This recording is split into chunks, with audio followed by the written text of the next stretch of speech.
Guys, it's Maddie. It's been a while since we posted any content. Chase and I have been busy studying for step 1 for the last few months, and we also got married, and we also took a little honeymoon to Aruba.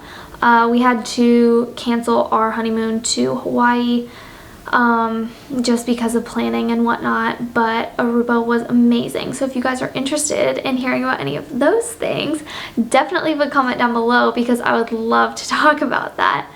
But the purpose of the video today is just kind of talking with you guys about finding out that I failed step 1.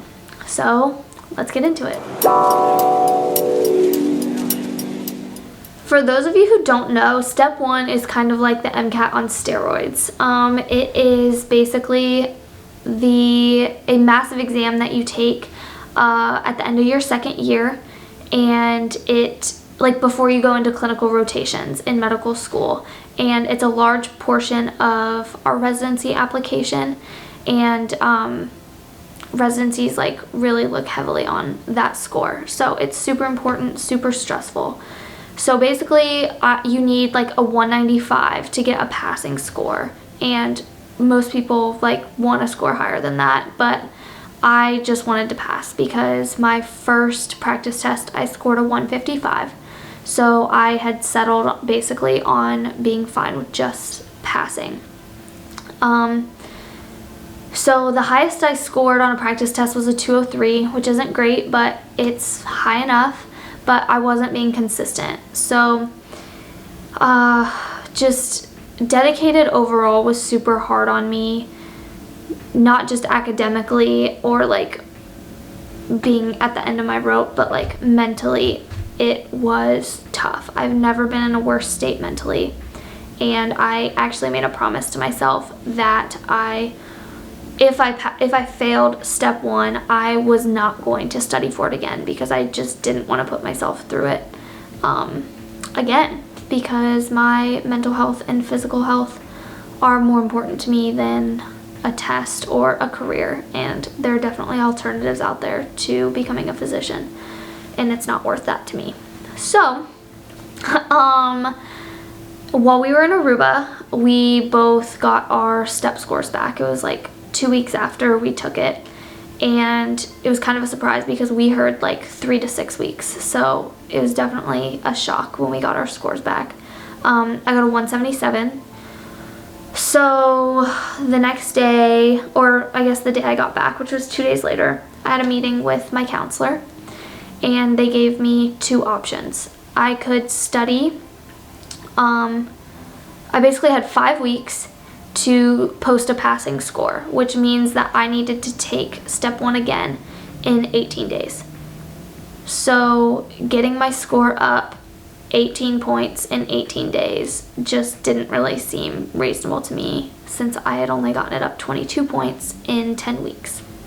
So my other option was to take a year off. I would have to graduate with the class below me, but they would hold a spot for me. I wouldn't have to pay anything during my year off, and I could just kind of take the time that I needed to get my mental health back on track and study for step 1 again.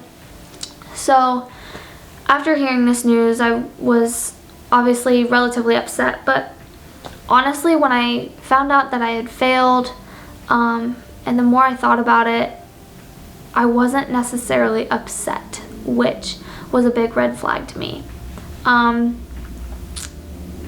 And I know a lot of you who are watching this video are probably in the same boat as me, whether you failed step, or you're scared you're gonna fail step, or you didn't do great on the MCAT, or you're not passing your classes. We're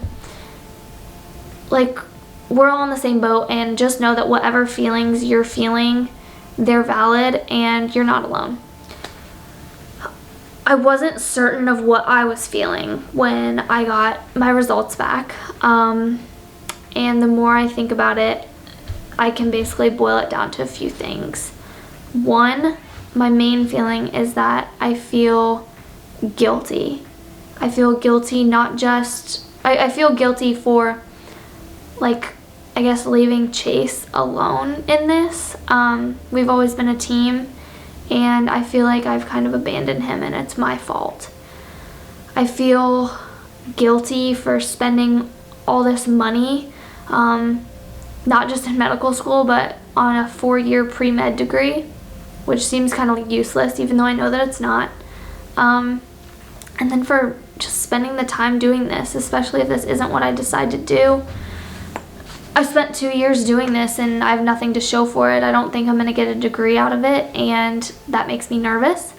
And it also makes me nervous because this is a long road to becoming a physician, and adding a year to it where I feel like I'm doing nothing. I know I'm not doing nothing, but just adding an additional year just makes it that much worse. I feel alone.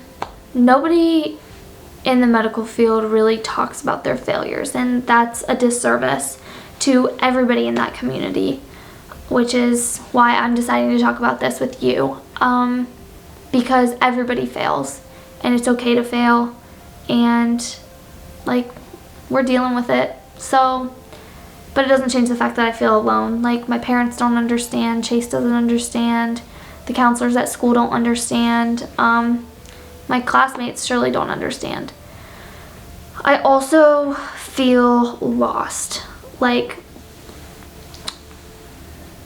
I've been on the same career path for the last 6 years, and I don't know if that's like a positive thing or a negative thing, but like, I've had a goal. I've had the same goal for 6 years, and every decision that I make was to get me closer to that goal, and now that goal is in question. And so it's like, I have all this opportunity in front of me, which is amazing, but at the same time, like, it's just kind of scary. But sometimes scary is okay.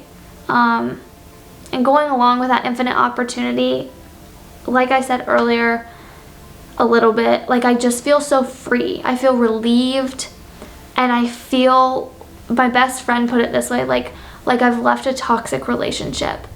Like, you didn't know how bad it was until you're out of it. And like, mind you guys, it's only been a week since I found out, and I feel so relieved that I am not like starting rotations right now. Like, I'm watching Chase like do orientations for surgery rotation, which I should have been doing, and I am so relieved to not be doing that right now.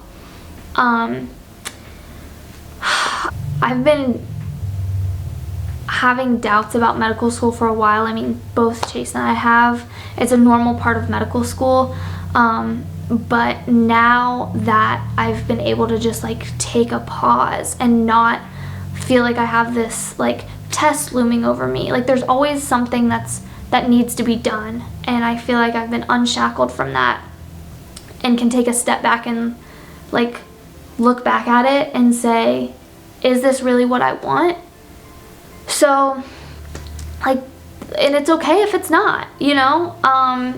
But if I'm being honest with you guys, I don't think that being a physician is right for me, which I will talk about in another video.